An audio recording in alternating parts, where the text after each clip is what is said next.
Sorry, Minority Leader, you sought... Thank you very much, Mr. Speaker. I'd indeed sought your indulgence to allow me to raise some pertinent issue that touches on the Constitution and the laws of the land. Mr. Speaker, for starters, I think it is in the public domain that yesterday the controller of budget, Dr. Margaret Nyakango, was arrested and arraigned in court over some matters which I am not privy to. And of course, I am alive to the rule of sub judice, and therefore I will not venture into those matters. I'm so much alive to the rule on sub judice and outstanding orders, so I will not delve into the matters that are before court. But let me say this. I think it is the first time since the promulgation of the 2010 Constitution that a holder of an independent office has been charged in the court of law. If I'm not wrong, I may be wrong, but I don't think I'm wrong. It's the first time since 2010.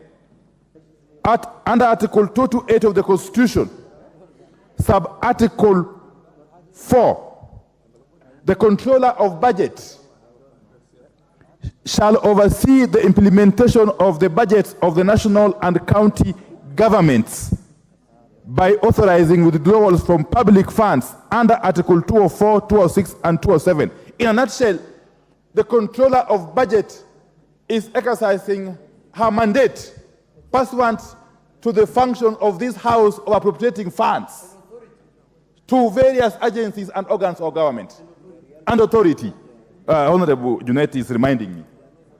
Mr. Speaker, there is a notion which has been created out there since the arraignment of the controller of budget yesterday, that perhaps the office of the controller of budget is now vacant, or somehow the controller of budget is now impeded from performing her functions.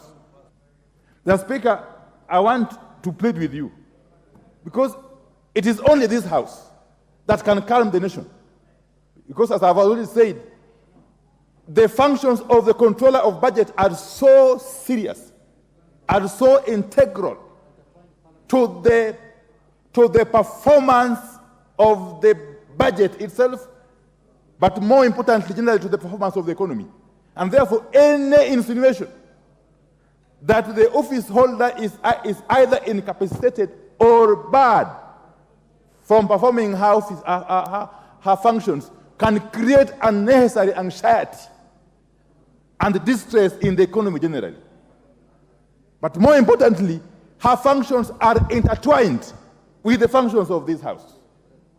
And therefore, it is the duty of this House to set the record straight if there is such kind of misconception out there.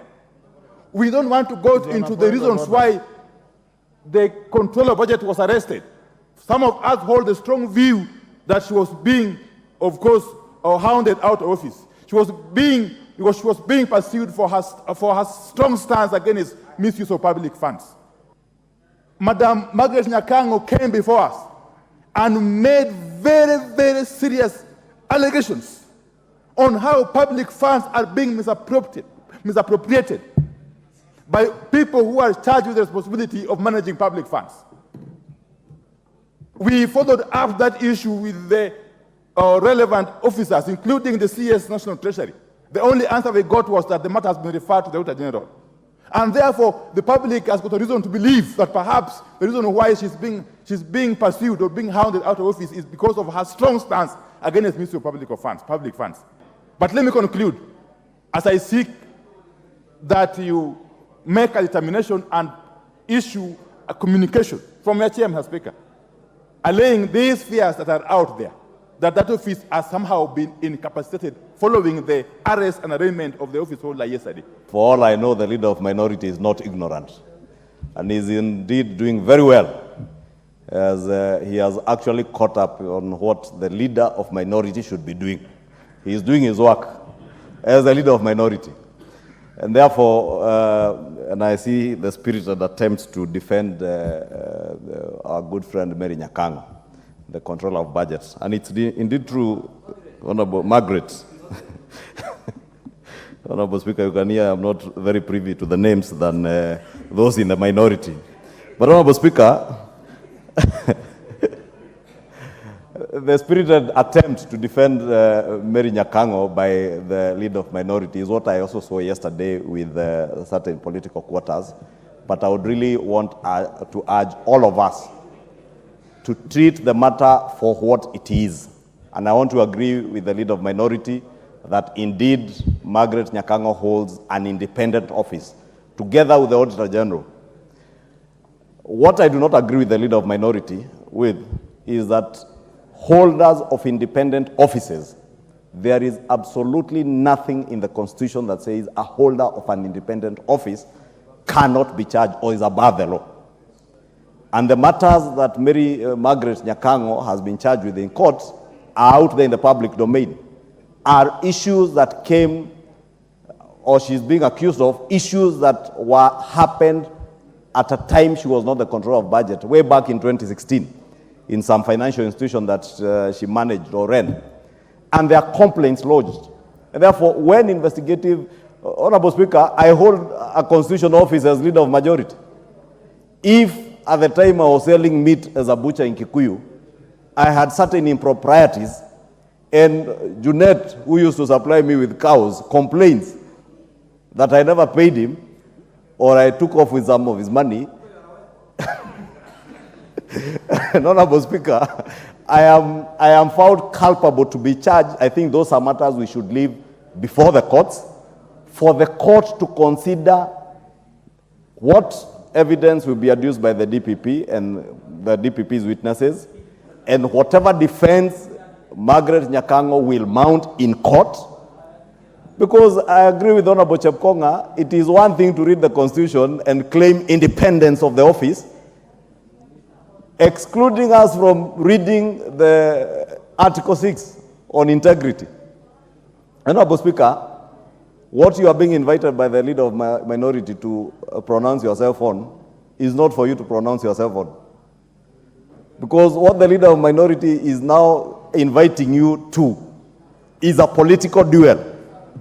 And it is okay for the political duel out there in press conferences, in other organized media, but to attempt to use this chamber to prosecute a matter that is in court, I think the leader of minority also duly noted that matter will be sub judice, and I would really want to implore on him to heed your advice that even those who seek to defend Margaret, they may actually be prejudicing her case in court. It is safer for us to leave that matter to court. Let the court make a determination based on evidence that will be adduced in court. We don't know what evidence the DPP has. There is nothing in our Constitution and in our laws that say either the Auditor General or the holder of an independent office like the controller of budget are immune to prosecution. And in fact, that will be the height of impunity if we say that a holder of a constitutional office, like the leader of majority, is immune to prosecution. That independent office holders or constitutional commission holders are immune to prosecution.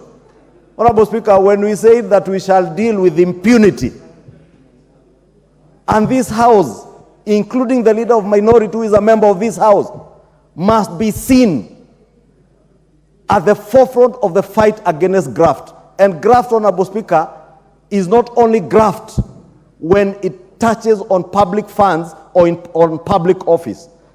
Even those who are in the private sector who engage in graft, Honorable Speaker, we must at the forefront as leaders to speak against graft and impunity in this country, Honorable Speaker.